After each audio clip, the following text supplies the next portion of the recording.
Hari ini akan dibawakan oleh Pastor Melki. Mari kita persiapkan dengan satu pujian, bukti kebesaran-Mu. Biar kita boleh berfokus hanya mendengar firman Tuhan. Dan firman yang kita dengar boleh kita terapkan di dalam setiap kehidupan kita. Kita bukan cuma pendengar firman Tuhan, tetapi kita juga boleh menjadi pelaku firman Tuhan. Bapak Ibu silakan bangkit berdiri.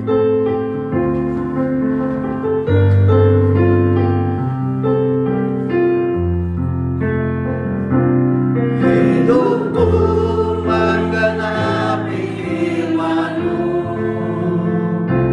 tanda mujizat sertai tiap langkahku.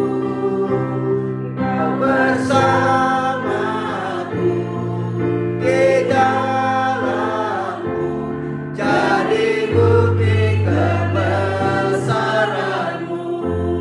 Tuhan, Kau sempurna. Kau sempurna dalam rencana-Mu dan karya-Mu.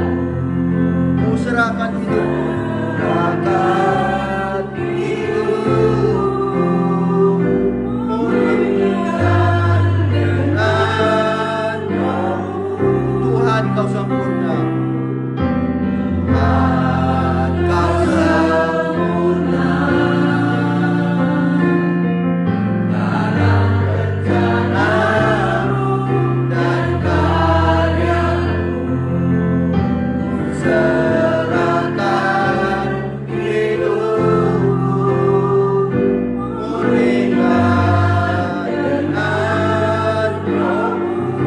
Hidupku menggenapi firman, hidupku menggenapi firman-Mu, tanda mujizat sertai tiap langkahku. Kau bersamaku di dalamku, jadi bukti kebesaran-Mu. Hidupku menggenapi firman-Mu, hidupku menggenapi firman-Mu, tanda mujizat sertai tiap langkahku. Kau bersamaku di dalamku, jadi bukti kebesaran. Hidupku menggenapi firman-Mu, hidupku menggenapi firman-Mu,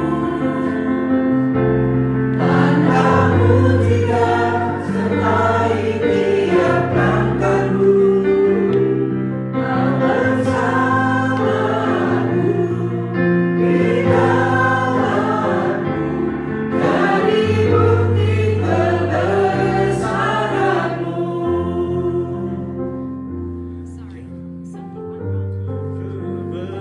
Kebesaran-Mu, one more time. Jadi bukti kebesaran-Mu. Sungguh benar Tuhan. Jadi bukti sebagai kebenaran-Mu Tuhan. Biar kami siapkan hati, roh kami, jiwa kami Tuhan, untuk menerima sabda firman-Mu. Biar firman itu yang menjadi kebenaran Kau singkapkan, Kau bukakan, sehingga dari kebenaran itu menjadikan kami menjadi freedom, jadi bebas Tuhan. Berbicaralah, kami siap mendengar, dan kami siap menerima firman-Mu, sehingga firman-Mu menjadi kebenaran dan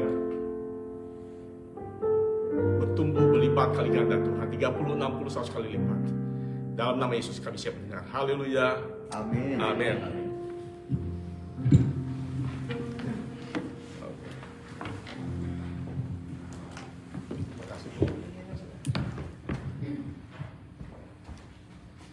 Shalom.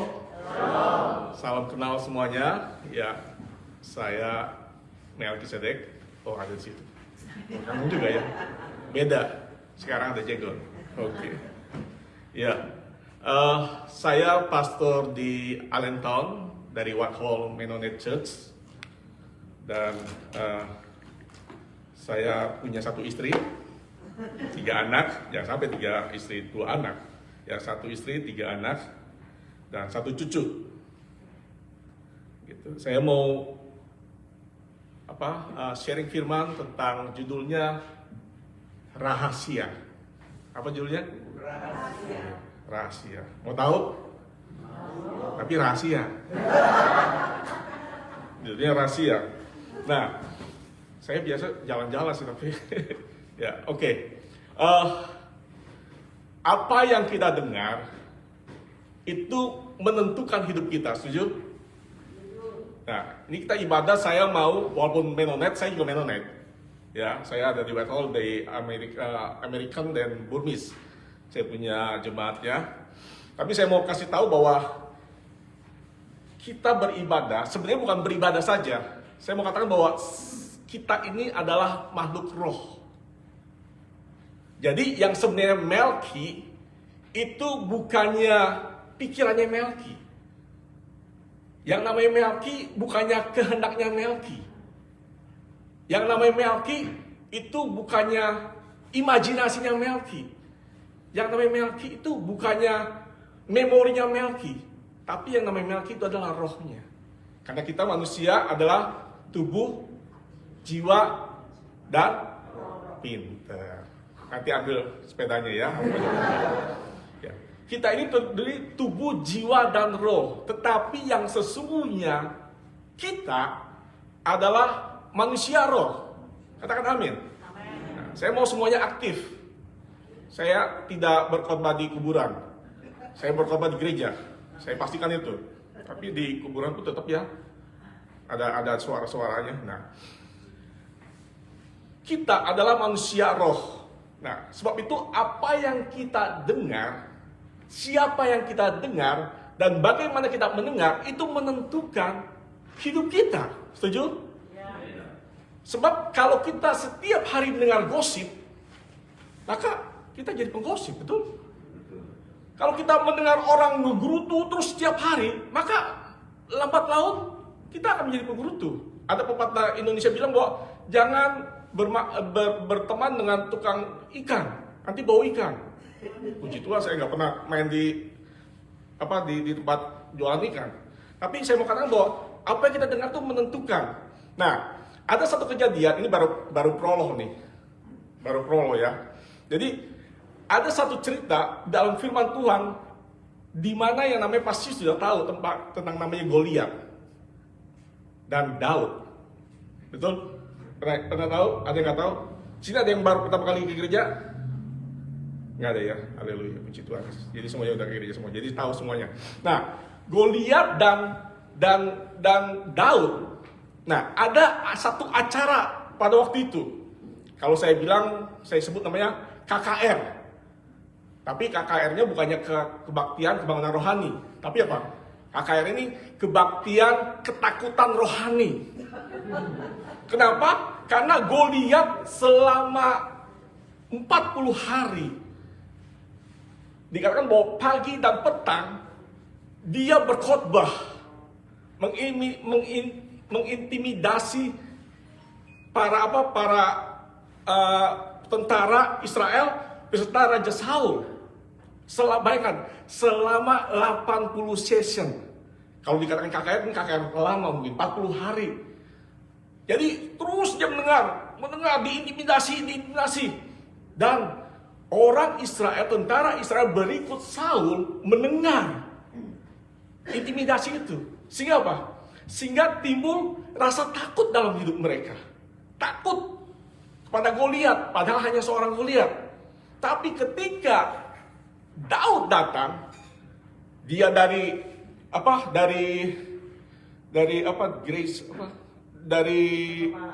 pengembalaan, cuma 2-3 ekor dikatakan. Dia datang, dia tidak mendengar tentang intimidasi si Saul. Goliat, dia datang dengan freedom. Goliatnya sama yang dihadapi, betul? Antara orang tentara Israel sama Saul, sama Daud, sama Goliatnya. Tetapi karena Daud tidak mendengar apa celotehannya si Goliat, nggak mempengaruhi hidup dia. Sebab itu saya katakan, hati-hati siapa yang kau dengar. Bukan berarti kita musuhan dengan orang yang suka gosip, yang suka berkata buruk, tidak. Tapi kalau bisa kita menjadi terang bagi hidup mereka. Amin. Sekali lagi, kita bukan pikiran, kita bukan perasaan, kita bukan imajinasi, kita bukan kemauan, kita bukan juga tubuh. Sehingga apa? Sehingga roh kita lah yang harus kuat, yang memimpin hidup saya. Hidup saya tidak tergantung dari pikiran. Hidup saya tidak tergantung dari kemauan. Coba bayangkan, kalau saya mau ke gereja, saya lagi sakit hati sama seseorang, tadi tempat kerjaan saya omel-omelin. Coba, nggak ke gereja kan? Karena apa? Karena hidupnya dipimpin oleh kemauannya. Atau pikirannya, aduh, saya tahu nih Pak Melki datang nih. Pak Melki itu orangnya kayak begini-gini, wah saya nggak datang. Memorinya. Tapi saya mau katakan bahwa kita yang sebenarnya adalah makhluk roh. Kata makhluk roh. Hanya kita tidak sadar. Katakan tidak sadar. Bangunin sebelahnya. Sadar. Bahwa kita adalah makhluk roh. Jadi mulai sekarang tidak boleh harus diperkatakan setiap hari pada bangun pagi. Saya makhluk roh. Roh saya memimpin saya. Bukan kemauan saya, bukan pikiran saya, bukan kemauan saya, bukan imajinasi saya, bukan memori saya. Sehingga memori yang lama, yang buruk-buruk, itu tidak mengganggu hidup saya. Amin. Tapi roh saya yang memimpin. Nah, saya mau kita ajak bersama-sama dalam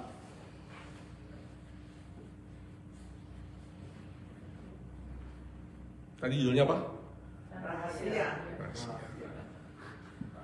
Rahasia. Jadi kasih tahu yang lain. Yang nggak datang, jadi kasih tahu sudah datang dia. Oke, kita baca sama-sama dalam Kolose 2 ayat 24, ayat 2 sampai 4. Kolose 2 ayat 2 sampai 4. Nggak bisa tampil ya. Mungkin istri saya bisa bantu baca Kolose 2 ayat 2 sampai 4.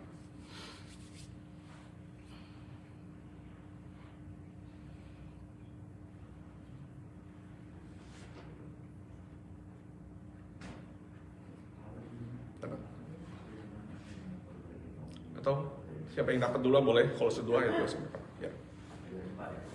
Kolose 2 ayat 2 Sampai 4, ya. Supaya hati mereka terhibur dan mereka bersatu dalam kasih, sehingga mereka memperoleh segala kekayaan dan keyakinan pengertian dan mengenal rahasia Allah, yaitu Kristus. Ya. Sebab di dalam Dialah tersembunyi segala harta hikmat dan pengetahuan. Hal ini kukatakan supaya jangan ada yang memperdayakan kamu dengan kata-kata yang indah. Yes, katakan amin. Dikatakan bahwa demikianlah hendaknya orang memandang kami sebagai hamba Kristus yang kepadanya dipercayakan rahasia Allah. Jadi orang yang menerima rahasia itu harus apa? Harus dapat dipercaya. Jangan ember. Katakan jangan ember. Apalagi embernya bocor. Ngerti ya?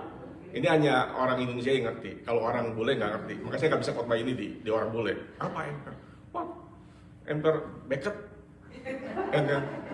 Nggak ngerti mereka. Nggak ngerti. Makanya anak saya di Indonesia. Jadi kalau bisa dipercaya adalah orang yang apa? Yang bisa menerima rahasia Allah adalah orang yang bisa dipercaya. Katakan bisa dipercaya. Tidak ember bocor. Apalagi bocornya kemana-mana. Banjir semuanya. Amin. Nah, kita ini adalah orang yang bisa dipercaya. Betul? Ada yang nggak bisa dipercaya? Angkat tangan. Nggak bisa dipercaya? Tadi semuanya saya mau kasih. Oh, bisa dipercaya? Oke. Jadi kita ini adalah orang yang bisa dipercaya. Nah, apa rahasianya itu? Dikatakan apa? Kristus. Katakan Kristus.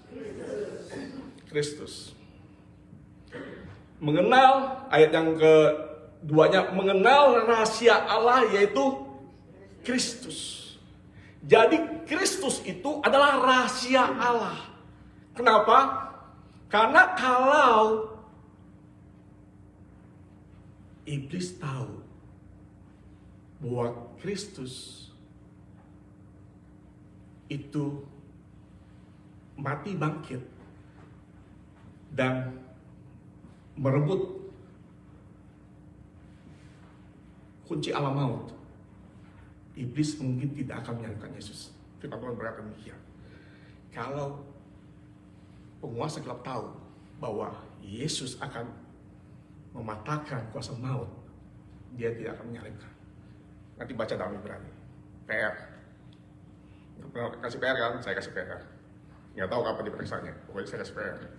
Bahwa kalau iblis tahu bahwa Yesus akan mati dan bangkit akan merebut kerajaan kunci maut, dia tidak akan disalibkan. Dan itu sebabnya inilah rahasia Allah. Yang sebenarnya kita sebagai orang Kristen sudah mengerti, tetapi ditutupi. Masih belum tersingkap bahwa Kristus itu adalah rahasia Allah. Sebab apa? Itu sebabnya ada yang namanya apa? Antikris. Antikris bukannya anti-Kristen. Antikris itu artinya anti-Kristus. Sebab kalau semua orang tahu rahasia ini, wow, dahsyat sekali. Amin. Kalau saya diberitahu bahwa saya adalah keturunan raja, sangat berbeda hidup saya. Amin. Tapi sayangnya tidak ada yang ngasih tahu, dan saya juga bukan anak keturunan raja. Itu anehnya. Itu sayangnya. Tapi kalau kita dikasih tahu, dan ini saya bilang, makanya ini rahasia.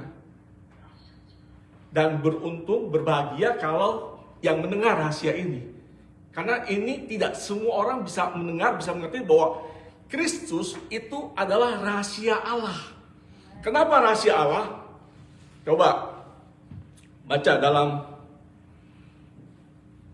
Kolose 1 ayat 27. Kolose 1 ayat 27. Ini baik firman ya. Namanya kan firman Tuhan. Ya. Kolose 1 ayat 27. Ya. Kepada mereka Allah mau memberitahukan betapa kaya dan mulianya rahasia itu di antara bangsa-bangsa lain, yaitu Kristus ada di tengah-tengah kamu. Kristus yang adalah pengharapan akan kemuliaan.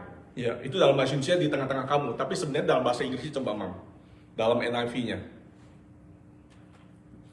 Mungkin Giovanni punya English version, Bible nggak punya, Bible Gateway atau YouVersion? Nggak mau. NIV. To them God has chosen to make known among the Gentiles the glorious riches of this mystery, which is Christ in you, the hope of glory. Dikatakan glorious riches of this mystery, rahasia yang sangat glorious, yang sangat penuh dengan kemuliaan, yang penuh dengan kekayaan dengan kemuliaan, di mana Christ in you, Christ in us, the hope of glory. Kristus di dalam kita itu adalah suatu pengharapan kemuliaan. Katakan amin. Berarti ketika kita mengenali Yesus, dalam Roma 10 ayat 9-10 katakan barang siapa percaya, mengaku dengan mulutnya dan percaya dalam hatinya, maka dia diselamatkan. Pada saat itu, maka kita, tadi dalam Yeskiel 11 ayat 19, itu ayat saya juga sebenarnya. Tadi bisa tampilkan. Yeskiel 11-19. Nggak bisa, oke saya baca. Ya, tadi itu yang saya mau sampai, yang saya ini juga ada. Yeskiel ada 2 kali. Ada 2 kali, 2 ayat yang mengatakan bahwa bahwa aku akan memberikan hati yang lain dan roh yang baru dalam batin mereka. Juga akan menjauhkan dari tubuh mereka hati yang keras dan memberikan mereka hati yang taat. Nah, 2 kali Yeskiel mengatakan ayat ini. Berarti kalau 2 kali berarti penting dan itu terjadi. Dalam Yeskiel 11 ayat 19 dan Yeskiel 36 ayat 26. Aku akan memberikan hati yang baru dan roh yang baru serta hati yang taat. Pada saat kapan? Pada saat kita percaya Yesus. Amin. Itu sebabnya ada muncul. Ya, itu dia. Bisa bacakan. Nah, itu sebabnya pada waktu kita percaya Yesus, maka kita menerima roh yang baru. Roh siapa? Kristus. Katakan amin. Berarti, Mam, baca lagi Filipi 4 ayat 13, TPT-nya. Bahasa Inggrisnya juga boleh dulu. Filipi 4:13 terus TPT.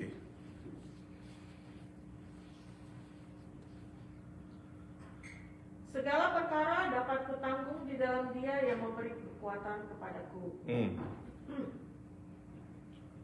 Terus TPT-nya. And I find that the strength of Christ's explosive power infuses me to conquer every difficulty. Ya. Kalau kita baca mungkin sudah umum, sudah tahu ya tentang Filipi 4:13. Apa? Aku memberikan apa? Aku dapat menanggung segala perkara di dalam Dia. Ya kan? Itu yang suka dipakai sama apa? Petinju Holyfield. Philippians 4:13. Nah, dalam TPT ini kata demikian, and I find that the strength of Christ explosive power infuses me to conquer every difficulty. Artinya apa? Dan saya menemukan kekuatan tentang Kristus yang penuh dengan kuasa itu, yang meledak-ledak explosive power, infuses me, disuntikan ke dalamku to conquer every difficulty. Amen. Untuk mengalahkan semua masalah. Katakan amin. Untuk mengalahkan semua persoalan. Yes. Untuk mengalahkan semua apapun, you can name it. Apa yang kau gumulkan? Christ in us, the hope of glory. Christ infuses us to conquer every difficulty. Amen. Saya punya anjing, saya punya kucing. Dan saya tidak memiliki burung, tapi saya kasih makan burung. Karena setiap pagi saya kasih 3 lembar roti di dek saya, burung pada datang. Saya panggil nama mereka. Kalau yang burung kecil namanya kuek-kuek, kalau yang gede kok gitu. Kuek-kuek, saya kasih rotinya. Tinggal lama datang. Saya foto, ada fotonya saya. Ini walaupun bukan punya saya, tapi Tuhan yang punya, saya kasih makan. Nah, anjing itu ada namanya anjing breed, champion breed, keturunan pemenang, betul? Itu mahal sekali, bersertifikat, ketahuan siapa bapaknya, siapa ininya, dia telah memenangkan champion berapa kali dan sebagainya. Nah, dia punya keturunan sebagai champion, betul? Tanpa bertanding, dia sudah menjadi apa? Champion, sudah jadi pemenang, betul? Nah, demikian pun kita ini adalah keturunan pemenang, yaitu keturunan Kristus. Katakan amin. Nah, sebelum kita berperang, sebelum kita melawan iblis, kita sudah menang. Amin. Tetapi, katakan tetapi si iblis itu apa? Liar. Dia itu pembohong. Yang bisa apa?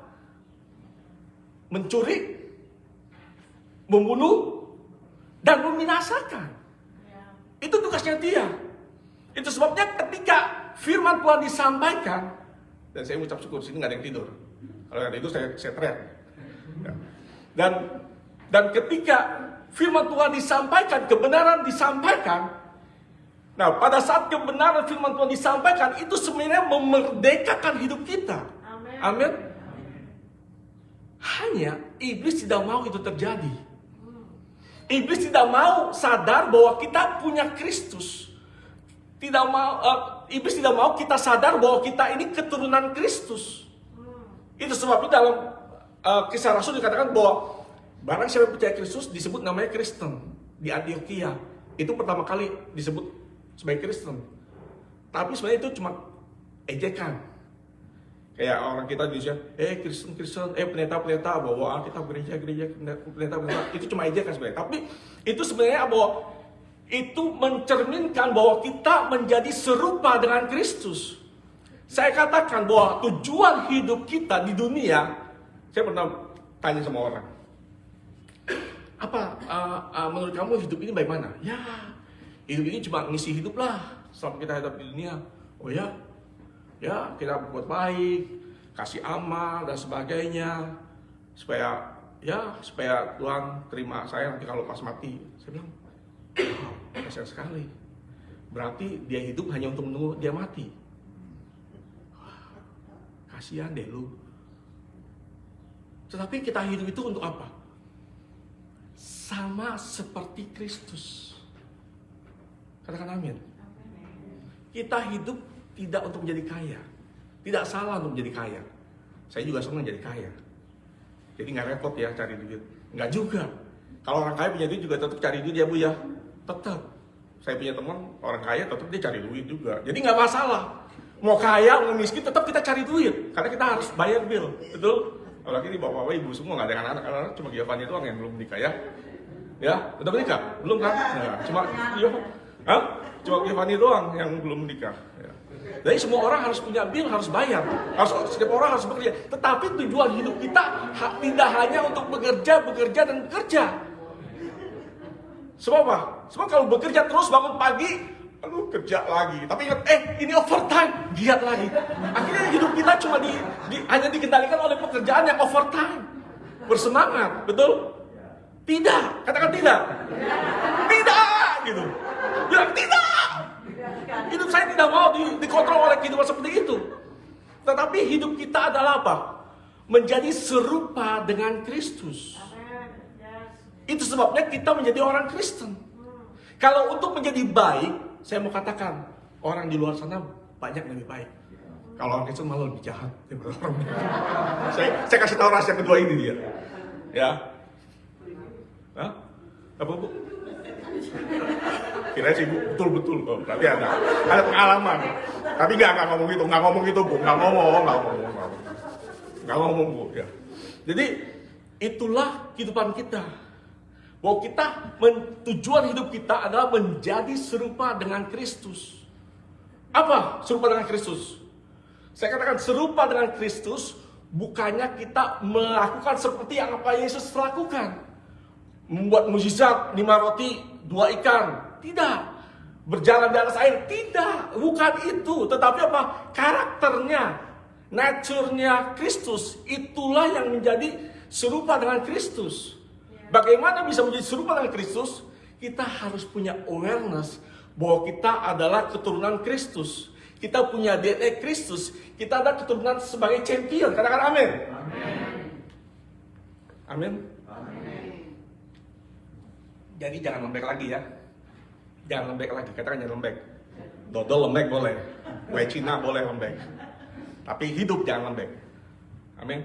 Karena kita mempunyai Kristus dalam kita. Kita sebagai apa? Christ explosive power infuses me. Sudah disuntikan pada waktu kita percaya Yesus. Kita sudah memiliki Yeskiel 11:11 sudah diganti roh kita. Roh kita yang lama dari keturunan Adam. Percayakan bahwa kita keturunan Adam. Tapi juga harus percaya bahwa kita sudah menjadi Kristen, menjadi keturunan siapa? Kristus. Easy like that. Kalau kita percaya bahwa kita keturunan Adam, berarti kita juga percaya pada waktu kita mengaku Yesus sebagai Tuhan dan Juru Selamat, kita sudah mempunyai roh yang baru, hati yang taat, yaitu menjadi seperti Kristus. Apa menjadi serupa dengan Kristus? Yaitu apa? Makananku dalam Yohanes bilang. Makananku apa? Bukannya capcay, bukan siomay. Apalagi cap gome. Yang mana lewat? Saya nggak kebagian. Nggak tahu intinya. Nah, tapi saya lewat dari situ. Makananku kata Yesus bilang apa? Melakukan kehendak. Ini tahu gak sih? Nggak meragukan. Coba baca Mang. Yohanes berapa?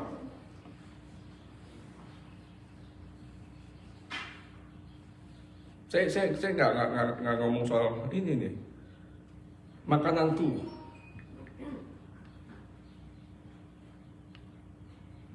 Yohanes berapa?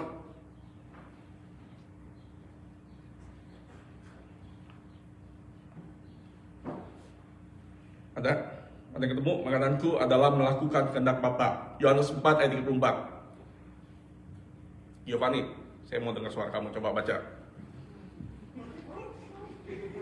Yohanes 4 ayat 34. Yang saya kenal cuma Bu Giovanni sama Bu Rachel sama Bu siapa tuh satu. Bu Feni tadi saya udah kenalan. Bu Lili tetangga saya. Ayat 24 aja. Ya, kalau mau banyak, Yohanes 4 ayat 34. Cukup satu ayat, jangan satu pasal. Nanti mereka tidur. Oke, Yohanes 4. Allah itu roh dan barang siapa menyembah dia. Oh, bukan Yohanes 4. Dalam roh dan kebenaran. Ayat 34. 34. Yohanes 4 34. Kata Yesus kepada mereka, makananku ialah makan kehendak Dia yang mengutus aku dan menyelesaikan pekerjaan. Kata Yesus kepada mereka, makananku. Apa itu makanan? Kalau orang lagi ngantuk, kalau sebut makanan pasti bangun. Betul? Kesukaan bergairah. Kegairahanku, kesukaanku ialah apa? Melakukan kehendak Dia, yaitu Bapa yang mengutus aku dan menyelesaikan pekerjaannya. Nah, kita menjadi sama seperti Kristus adalah kita melakukan kehendak Bapa dan menyelesaikannya. Katakan amin. Jadi bukan kehendak kita. Itu sebabnya Yakobus bilang, engkau berdoa tetapi engkau tidak menerimanya. Karena apa? Karena engkau hanya memuaskan keinginanmu. Engkau hanya memuaskan apa yang engkau inginkan. Tetapi apa? Kalau kita melakukan kehendak Bapa, kita akan mengerti bahwa hidup itu bergairah. Amin. Yesus nggak pernah stres. Pernah lihat Yesus stres? Yesus sedih waktu di Getsemani, tapi sebagai manusia dia sedih. Sedih bukan karena dia mau disalib, bukan. Tapi dia sedih karena apa? Karena dia tahu ada satu saat Roh Kudus dan Bapa akan meninggalkan dia. Sehingga dia bisa berkata bahwa Eli Eli lama sabachthani. Itu yang sangat coba bayangkan. Pak Kilat baru ditinggal oleh ibu tercinta. Dan kalau saya meninggal pun istri saya pasti raung-raung nangis-nangis. Ditinggal orang yang kelihatan. Yesus sudah membayangkan karena dia tahu. Dia have knowing, dia punya pengetahuan bahwa apa yang akan terjadi. Dia tahu ada satu saat Roh Kudus dan Bapaknya akan meninggalkan dia.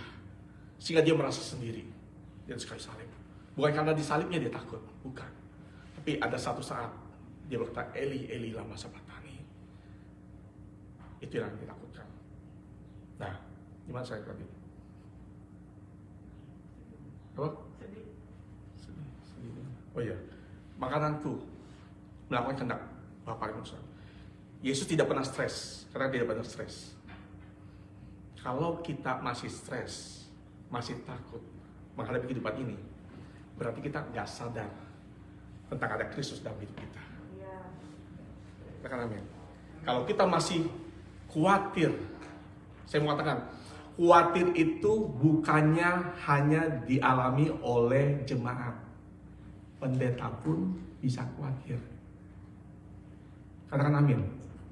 Cuma saya doang kok yang pendeta. Tapi saya bilang itu tidak wajar. Tidak wajar untuk menjadi khawatir. Karena nature kita adalah nature champion. Tidak perlu khawatir. Tuhan bilang kan, jangan kamu khawatir. Artinya apa? Berarti Yesus tahu bahwa manusia suka khawatir. Betul? Yesus tahu bahwa manusia suka khawatir. Ketika malaikat Gabriel ketemu Maria, dibilang apa? Jangan takut, karena tahu bahwa manusia takut.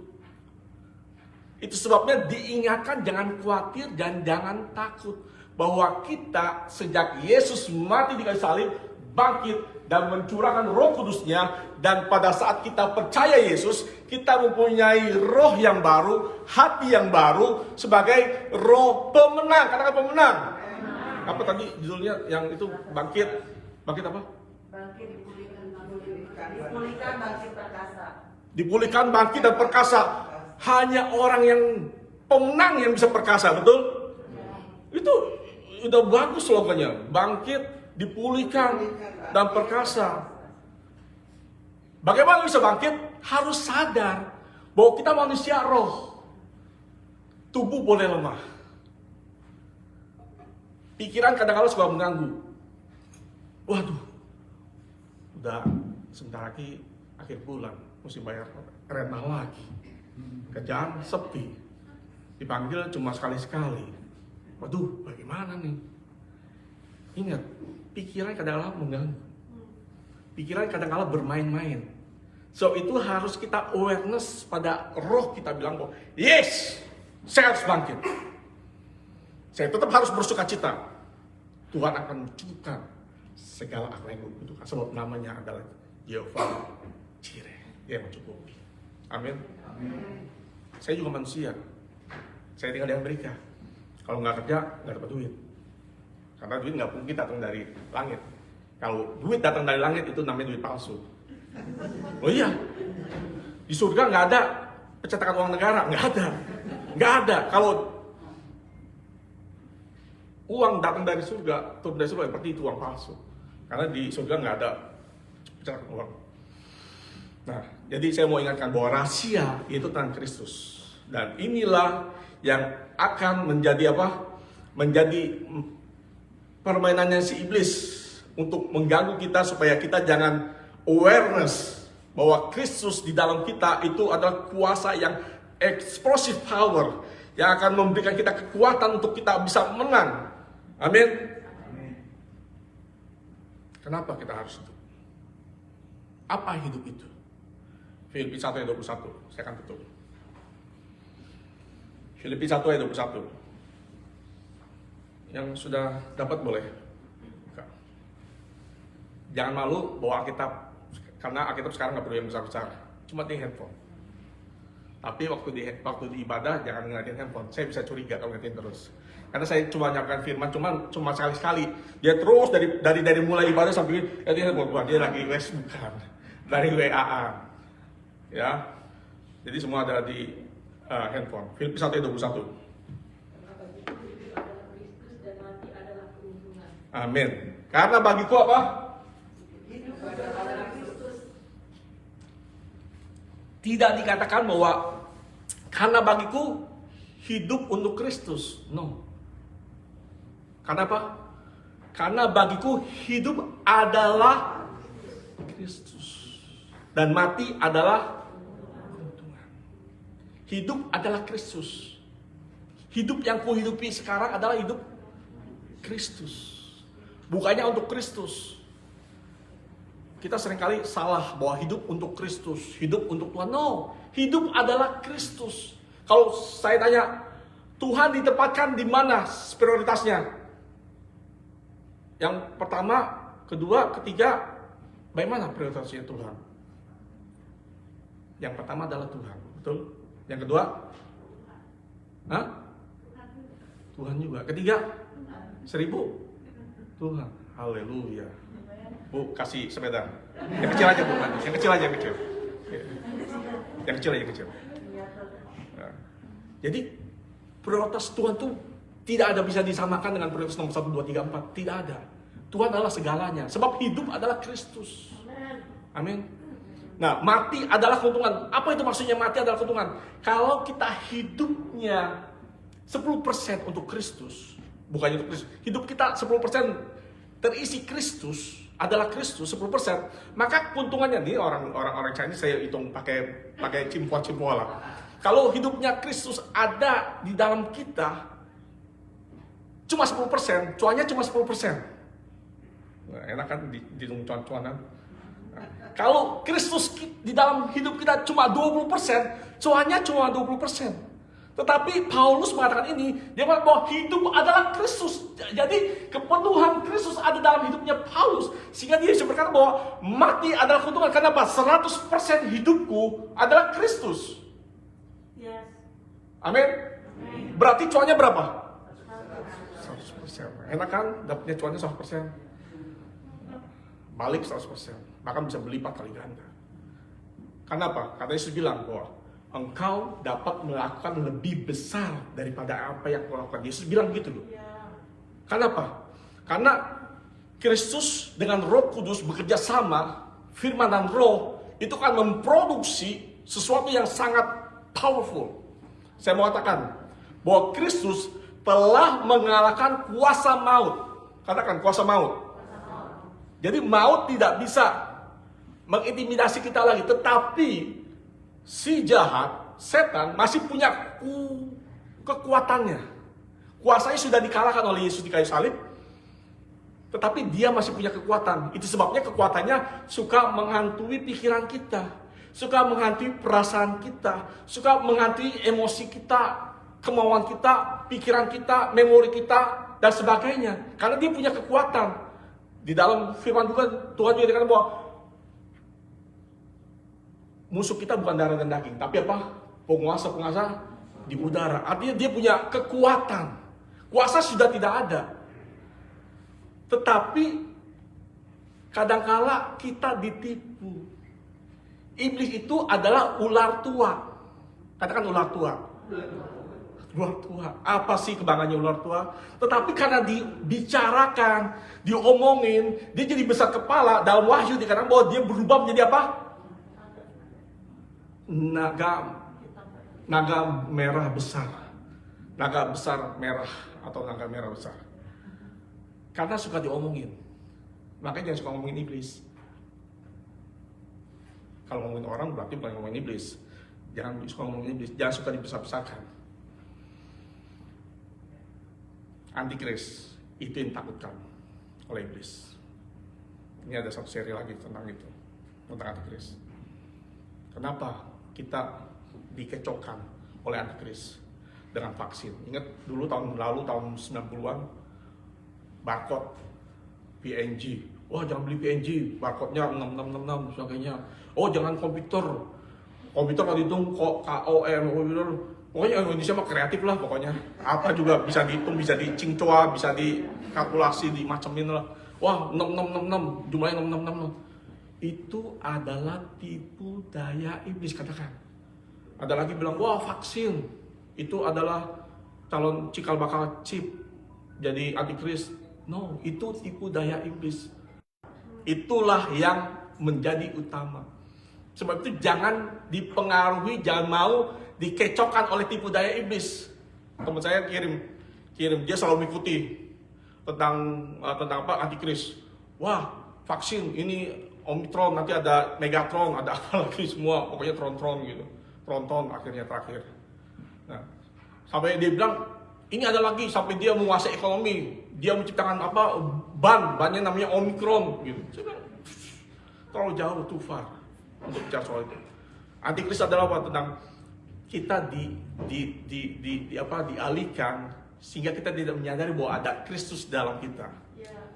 Kita dialihkan sehingga kita tidak menjadi pemenang. Sebab kalau kita tahu bahwa kita ada Tuhan Kristus, antikris itu sebenarnya, kalau Bapak Ibu baca, antikris itu sebenarnya adalah apa? Yang membuat antikris datang cepat atau tidak, bukannya antikris, tapi kita sebagai orang Kristen. Kita sebagai orang percaya. Kita yang menarik turun si jahat ke bumi. Nah, sehingga dikatakan dalam Ibrani bahwa sehingga sampai tidak ada tempat lagi di heavenly realm. Di heavenly places, Bu, ini bukan surga, tapi di tempat penguasa-penguasa itu di langit kedua, langit kedua. Orang Kristen yang sudah dewasa, yang memiliki roh Kristus, yang memiliki Kristus, dia yang menarik turun si antikris, si jahat itu, si ular tua itu ke bumi. Nah, pada saat dia ke bumi, maka dia memerlukan tubuh. Nah, tubuh itulah yang menjadi bonekanya si jahat yang disebut antikristus. Dia akan membuat suatu deceiving, membuat suatu penyesatan. Sehingga apa? Sehingga orang Kristen tidak punya kuasa. Kalah.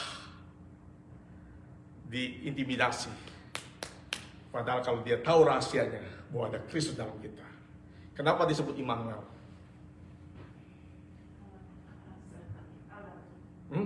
Apa artinya Immanuel? Allah beserta kita. Namanya siapa itu Immanuel? Namanya Yesus, bukan nama Bapa.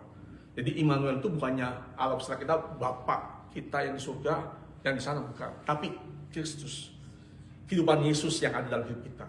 Itulah disebut Immanuel. Mungkin kalau kita sebagai manusia dulu berpikir bahwa Immanuel, alam semesta kita. Jadi kalau Tuhan, kalau saya begini, situ Tuhan selalu ada mengikuti kita, kayak di monitoring gitu. Itu namanya drone. Tahu drone? Drone itu.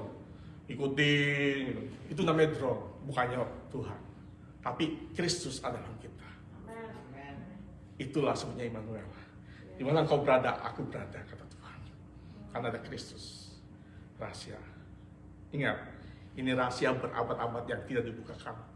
Jadi rahasia ini simple. Kita tidak bisa bagikan sebelum kita menghayati, sebelum kita menghidupi ini firman.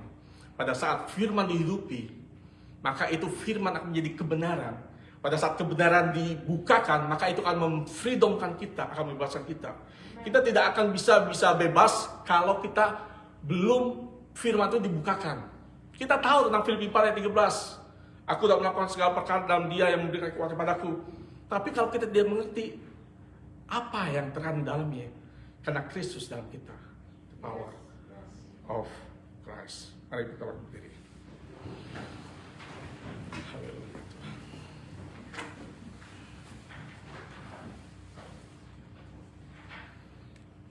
Pesan firman Tuhan hari ini. Oh, Kristus dalam kita, itulah sumber pengharapan. Kristus dalam kita yang telah disuntikan dalam hidup kita. Itu adalah explosive power. Kita punya DNA-nya Kristus. Kita punya DNA pemenang. Dan kita adalah manusia roh. Bukan dipimpin oleh pikiran, bukan dipimpin oleh perasaan, bukan dipimpin oleh kemauan, bukan juga dipimpin oleh imajinasi memori. Sehingga roh saya harus lebih kuat. Roh saya harus terus diberi makan. Supaya apa? Supaya kita benar-benar merealisasikan menjadi orang yang bangkit, menjadi orang yang dipulihkan, sehingga saya menjadi orang yang perkasa. Bukan karena kebisaan, karena kekuatan kita, tapi karena Kristus dalam kita. Itulah kekuatan kita. Haleluya. Terima kasih Tuhan, hamba-Mu sudah selesai bicara. Biar kami undang Roh Kudus berbicara dalam hidup mereka. Mereka merenungkannya pagi, siang, dan malam. Merenungkan firman Tuhan. Mempunyai suatu kewaspadaan, suatu awareness bahwa saya yang sesungguhnya adalah manusia roh. Dan hidup yang kuhidupi sekarang adalah Kristus yang menjadi kekuatan. Sehingga jalan hidup orang benar tidak seperti roda berputar, tapi terus semakin terang dan terang, semakin bercahaya dan bercahaya hingga sampai rembang tengah hari. Dari kekuatan kepada kekuatan, dari kemuliaan kepada kemuliaan, dari kesempurnaan kepada kesempurnaan. Dan kami menuntut segala tipu daya si iblis yang selama ini bekerja dalam hidupku. Aku patahkan dalam nama Yesus, sehingga biarlah Kristus itu, Roh Kudus, bekerja dengan firman dan roh, memberikan kehidupan, membebaskan hidup setiap anak-anak-Mu Tuhan. Sehingga kami bukan hanya sebagai slogan, sebagai orang-orang yang perkasa, tapi kami mempunyai Kristus dalam kami. Kami menjadi umat-umat pemenang to conquer every difficulty. Kesulitan apapun tidak akan bisa mengalahkan kehidupan kita karena ada Kristus dalam kita. Apapun masalahmu, sakit, keuangan, ataupun apapun, tidak akan pernah bisa mengalahkan Kristus dalam hidup kita. Kita adalah umat pemenang. Dan kita adalah imaman rajani, bangsa yang kudus, umat kepunyaan Allah sendiri. Kau berkati mereka Bapa, dalam nama Yesus. Kami ucap syukur. Haleluya. Amin. Amin.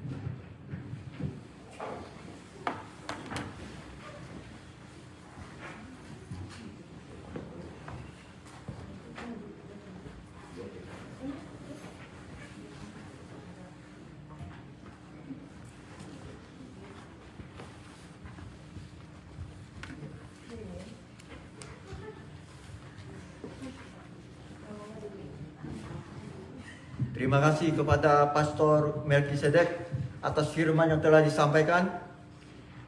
Kita adalah umat pilihan Tuhan. Mari kita bangkit dari intimidasi si jahat. Kita adalah umat-umat yang berkemenangan, yang telah ditebus Tuhan. Kita keluar dari gelap menuju terang. Kita adalah pemenangnya.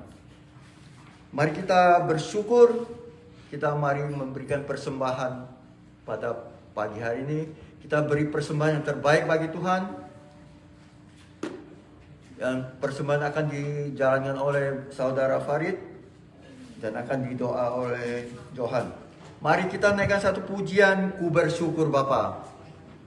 Sebab Tuhan telah memimpin setiap kita di dalam hidup kita, pekerjaan kita, sehingga kita boleh pada saat ini untuk datang untuk memberikan persembahan kepada Tuhan.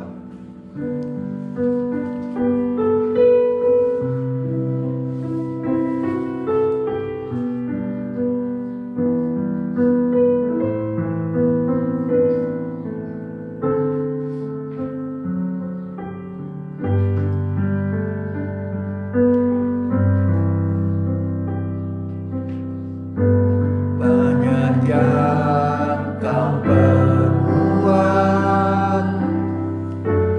di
setiap kami, dan setiap kami Bapa bisa mengaplikasikannya dalam kehidupan kami. Kami juga berdoa Bapa untuk persembahan yang sudah diberikan, berkira menjadi berkat untuk kemuliaan Bapa dan bisa dipergunakan untuk gereja ini Bapa, untuk melambangkan di selanjutnya Bapa. Kami mengucap syukur dalam nama Tuhan Yesus, kami mengucap syukur. Haleluya. Amin. Kita tetap berdiri, mari kita naikkan doksologi dan doa berkat akan dibawakan oleh Pastor Melkisedek.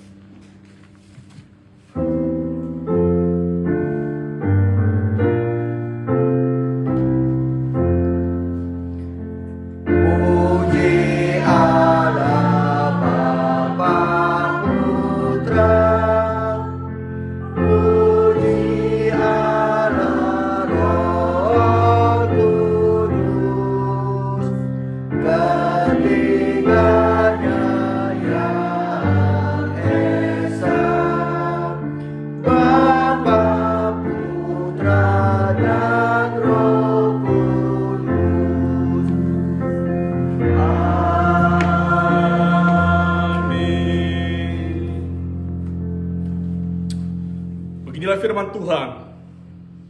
Tuhan memberkati engkau dan melindungi engkau. Tuhan menyering engkau dengan wajah-Nya dan memberi engkau kasih karunia.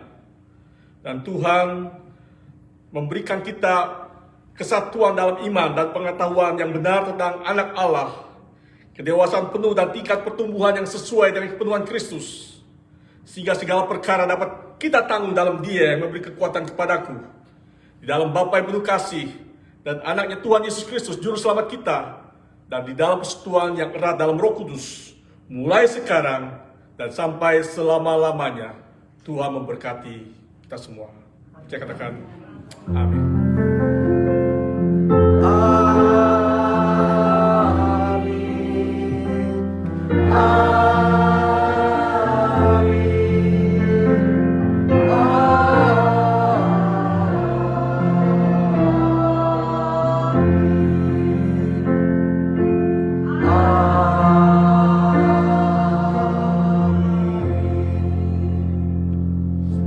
Ibadah telah selesai, silakan duduk.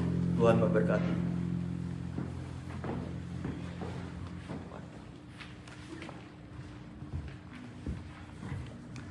Tuhan berkati kita semua. Terima kasih untuk pelayanan Tuhan, dan khususnya untuk Pendeta Melki. Atas nama Gembala Sidang kita, Pendeta Kilat, juga para pengurus dan jemaat IMC, kami mengucapkan terima kasih dan Tuhan berkati selalu pelayanan Bapak dan keluarga. Ya, kita akan lihat warta gereja kita. Nggak dimasukin. Nanti Pak Kilat ada kirim WA. Setiap dari kita ada kirim WA tentang warta kita ya. Di situ ada juga tentang persembahannya kita. Jika ada kesalahan nama, jumlah, bisa hubungi kita supaya dapat diperbaiki. Ya, dan bagi yang melayani minggu depan juga bisa dilihat di warta yang sudah dikirimkan melalui warta WA kita. Kita lihat di sana dan kita siapkan diri kita untuk melayani Tuhan kita minggu depan. Ya, Tuhan terus boleh menjadi yang utama dalam kehidupan kita. 1, 2, 3 seribu tetap Tuhan. Ya, nanti sepedanya boleh ambil di toko, terserah toko mana, dan bayar langsung ya. Tuhan berkati kita semua. Salam.